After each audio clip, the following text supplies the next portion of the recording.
नमस्कार, दैनिक shift time में आप सबका स्वागत है। मैं रश्मि शर्मा, कैमरामैन शुभम भगत के साथ।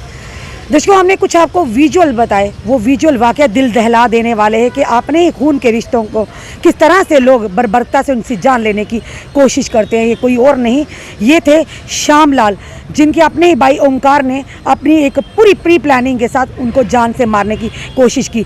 सिर्फ अपने भाई श्यामलाल को नहीं, बल्कि उनके भतीजे को भी जान से मारने की कोशिश की, जो इस समय गवर्नमेंट मेडिकल कॉलेज में ज़ेरे इलाज है। और इवन कि उनकी भाभी की भी बाजू पर एसिड फेंक के उनको जलाया गया। ये तस्वीरें वाकई विचलित कर देने वाली हैं, जिस तरह से आपको हमने बताया। और वाकई जब हमने भी ये देखी, हमारे भी पैरों तले ज़मीन निकल गई। चलिए, उसी समय इस समय हमारे साथ श्यामलाल जी के जो कि बेटे मौजूद हैं, इनसे जानते हैं आखिर क्या वाकया हो, किस तरह से अपनी बर्बरता को अंजाम दिया अपने इनके चाचे ने अपने भतीजे और अपने भाई पर। क्या हुआ था? आपका नाम सबसे पहले? मेरा नाम नवनीत है। नवनीत, क्या हुआ था, पूरी बात बताइए। सुबह सुबह काम पे जा रहे थे खेतों में काम के लिए, तो अचानक से इन्होंने एसिड का अटैक कर दिया। बड़े सारे बंदे थे, और भी थे 2-4 बंदे। ये जो आपने बताया था हमें कि ओमकार ये आपके चाचा जी? हाँ, ये मेरे चाचा जी हैं। तो इन्होंने कोई प्लान किया हुआ था। क्या विवाद था आपका आपस में?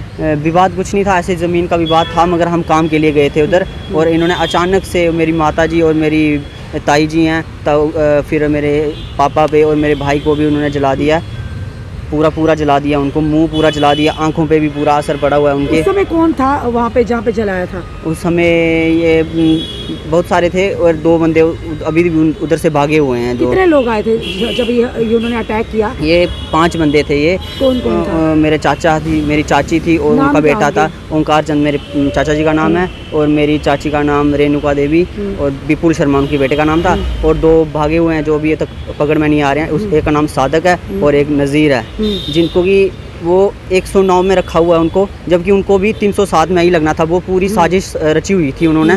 तो उनको अभी तक पता नहीं क्यों उन्होंने 307 में क्यों। लड़ाइयाँ झगड़े होते थे आपस में? पहले भी थोड़ी बहुत होते थे, मगर जो ओंकार चंद है, अगर इनका रिकॉर्ड देखा जाए, पूरे उधर सबसे पूछा जाए, उधर की जाए, तब भी ये आपको पता चलेगा कितनी FIR लगी हुई हैं, पहले भी उन पे कितने केस लगे हुए हैं। और ये 2 बंदे भागे हुए हैं जिनको अभी तक पकड़ा नहीं गया है। ये 2010 में भी इन्होंने एक औरत को जला के, ऐसे ही मर्डर केस में ये थे।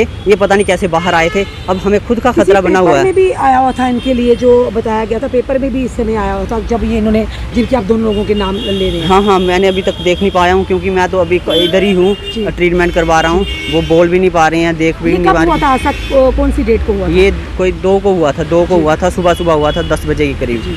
हाँ, तो जगह का नाम आपके? जगह मैं बिलावर से, ये फिंतर गांव में हुआ था। फिंतर गांव में? हाँ, फिंतर गांव में हुआ। उस समय आसपास के लोग किस तरह से आप यहाँ पहुँचे? क्योंकि बुरी तरह से हमने देखा, हमारे भी पैरों तले ज़मीन निकल गई जब उनको हमने उनकी ये हालत देखी बुरी तरह से। यानी एक किस्म का बिल्कुल जान से मारने की कोशिश की हुई। एसिड से पूरा फेस, पूरा बॉडी उनकी झुलस गई हुई है। ये जब मैं तो बाहर था काम से, मैं तो उस समय नहीं था घर पे। जैसे ही मैं घर पे पहुंचा कोई 11 बजे के करीब, तब मुझे पता चला कि इनको उधर से रेफ़र कर दिया गया हुआ है। तो मैं उसके करीब कोई 3 बजे के करीब यहाँ पे पहुंचा हूँ बख्शी नगर में। तो अभी तक मुझे पता नहीं चला उधर क्या कार्रवाई चल रही है, क्या हो रहा है उनके। चलिए, हम वहाँ के जो SHO हैं बिलावर के, सुनील जी से भी बात करते हैं कि आखिर क्या कार्रवाई हो रही है अभी तक। क्योंकि अब डॉक्टर क्या कहते हैं, वो अभी इस समय जो अभी तो बड़ी क्रिटिकल कंडीशन में बता रहे हैं। आइस पे बड़ा इफेक्ट हुआ है। अभी उसका कोई क्या पता, कुछ नहीं वो कह पा रहे हैं। जितना बर्न की हुआ है, तो पूरा चेहरा जला हुआ है इनका। और भाई का ये आगे से पापा की तरफ से। जी नमस्कार सर। नमस्कार, सुनील शर्मा जी बोल रहे हैं? जी बोल रहा हूं। SHO बिलावर सर, हमें आपके केस के बारे में जाना था कि आखिर क्या स्टेटस है सर श्यामलाल जी का और उनके बेटे, जो बुरी तरह से झुलसे हुए इस समय गवर्नमेंट मेडिकल कॉलेज में ज़ेरे इलाज हैं। जो ओमकार हैं और जो कल्पित और भी 5 लोग हैं जो उनके साथ, टोटल 5 लोग जिन्होंने हमला किया था। क्या स्टेटस आप बताना चाहेंगे सर हमारे चैनल के माध्यम से? इसमें मैडम अभी तक जो है, क्योंकि ये 5 के 5 जो मुलजिम जो है आफ्टर कमीशन ऑफ ऑफेंस भाग गए थे जी। तो इसमें अभी तक हमने जो मेन एक्यूज थे इसमें 3 जी, उनको अरेस्ट कर लिया है। सर नाम बताएंगे प्लीज सर?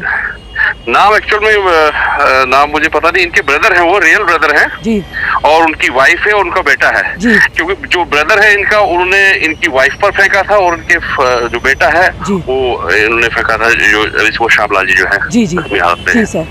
तो इनमें मेन एक्यूज जो है 3 अरेस्ट हो गए हैं। 2 और एक्यूज इन्होंने लिखाए हैं इसमें FIR में, दे आर स्टिल एब्सकॉन्डिंग, और उनकी भी हम तलाश जारी करें और नियर फ्यूचर में हम उनको भी अरेस्ट कर लेंगे जल्दी। जी जी। जी जी जी सर, यानी अभी तक वो तो जेर इलाज है, 3 लोग हिरासत में ले चुके हैं आप, 2 एब्सकॉन्डिंग, आप उनकी भी तलाश जारी है। बिल्कुल बिल्कुल मैम। सर क्या क्या ऑफेंस है सर, हम अपने आपके माध्यम से जानना चाहेंगे सर। इसमें मैडम एक तो मेन ऑफेंस जो है इसमें डिफेसमेंट का है, जो एक अटेम्प्ट टू मर्डर से भी बड़ा ऑफेंस है। बिल्कुल सर, ऐसे 326 ए में हमने ये केस रजिस्टर किया है। बाद में जब इनकी हमने कुछ बयान लिए हैं, उसमें अटेम्प्ट टू मर्डर भी इसमें ऐड किया गया है, 323 का भी लगाया है।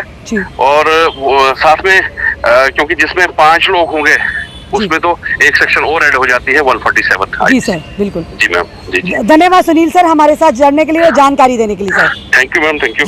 जी। दोस्तों ये थे हमारे साथ SHO बिलावर सुनील शर्मा जी, जिन्होंने पूरे तथ्यों के साथ बताया कि 3 लोग फिलहाल इस केस में गिरफ्तारी कर रही है और 2 एब्सकॉन्डिंग उनकी भी तलाश जारी है। पर सही में कहेंगे कहीं ना कहीं इंसानियत आज शर्मसार हो चुकी है, कहीं ना कहीं आज इंसानियत दम तोड़ते नज़र आ रही है। हम बड़ी बड़ी बातें तो करते हैं, इंसानियत जिंदा है, उम्मीद है, हमारी आम जनता की उम्मीद है, पर जब इस तरह की कहानियाँ सामने आती हैं लगता है नहीं, इंसानियत कहीं ना कहीं दम तोड़ते नज़र आ रही है। अपने ही खून के रिश्ते किस कदर यानी कि इतनी बेबरता से, इतनी बुरी तरह से अपने ही खून को, रिश्तों को जान से मारने की कोशिश करें, उनको तकलीफ़ देने की कोशिश करते हैं, तो खुद सोचिए इंसान क्या सोचेगा। कितनी बुरी तरह से वो वीडियो देखा है, हम भी कहीं ना कहीं झंझोड़ चुके हैं अंदर से, हमें अपना आप यानी कि हमारे पैरों तले ज़मीन निकल गई जब हमने उन दोनों को वो वीडियो देखा। और खुद सोचिए उनके बेटे समय वो मौजूद है, इनके ऊपर क्या बीतती होगी। ये सोचने की बात। और ऐसे लोगों के लिए किस तरह की सज़ाएं होनी चाहिए, किस तरह के कानून के तहत, किन किन धाराओं के तहत उनको सज़ा मिलनी चाहिए, ताकि ऐसा हो कि इबरतनाक सज़ा हो, ताकि कोई भी ऐसा करने से पहले 1000 बार सोचे। अरे कोई तो जानवर के साथ भी ऐसा नहीं करता, आप लोग तो इस कदर इंसानियत से नीचे गिर चुके हैं, आप तो अपने ही खून के रिश्तों को इस तरह से ख़त्म करने की कोशिश करते, शायद कोई दुश्मन भी ना करे। तो ऐसे लोगों के लिए क्या सज़ा होनी चाहिए, अपनी जनता जो है ज़रूर कमेंट बॉक्स में कमेंट दीजिए, क्योंकि हम नहीं कहेंगे, पर जो सारी हमने स्टोरी संक्षेप में आपको बताई है कि किस तरह से हमला किया गया, किस तरह से 5 लोगों ने एक महज ज़मीन के टुकड़े के लिए, ज़िंदगी एक पानी का बुलबुला है, बुलबुला फूटा ज़िंदगी ख़त्म। तो ऐसे कर्म करिए ना, अच्छे कर्म, ताकि लोगों के मुंह से, लोगों के लबों से आपके लिए दुआ निकली, और मरने के बाद भी लोग आपको याद करें, आप लोगों के दिलों में अमर रहे। ना कि ऐसा कुछ करिए कि मरने के बाद भी लोग आपको ये ज़रूर कहें, अभद्र भाषा का प्रयोग करें, अच्छा हुआ गए, दुनिया से बोझ गया। इसीलिए अपनी जनता से बार बार यही कहते हैं, इंसानियत के लिए जिए, इंसानियत की लड़िए। क्या कहना चाहते हैं आप हमारे आला अधिकारी, जिस तरह से आपने SHO साहब की बात की, ये 3 लोग अरेस्ट हो जाए, किस तरह की मांग करते हैं आप इंसाफ की?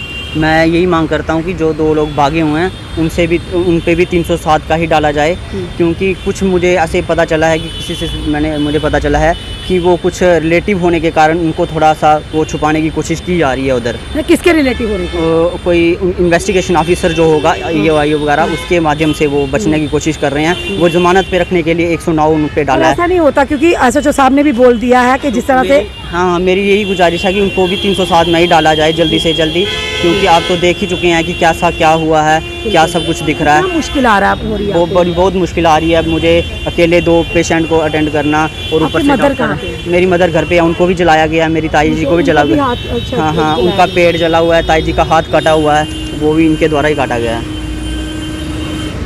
चलिए, हम यही यहाँ के जो हमारे आला अधिकारी, पुलिस के आला अधिकारी, हम उनसे ये निवेदन करते हैं, ऐसे लोगों पर कड़ी से कड़ी कार्रवाई होनी चाहिए, as per law, as per under law जो भी कार्रवाई, जो सेक्शंस बनती है, ज़रूर ऐसे लोगों पर शिकंजा कसा जाना चाहिए।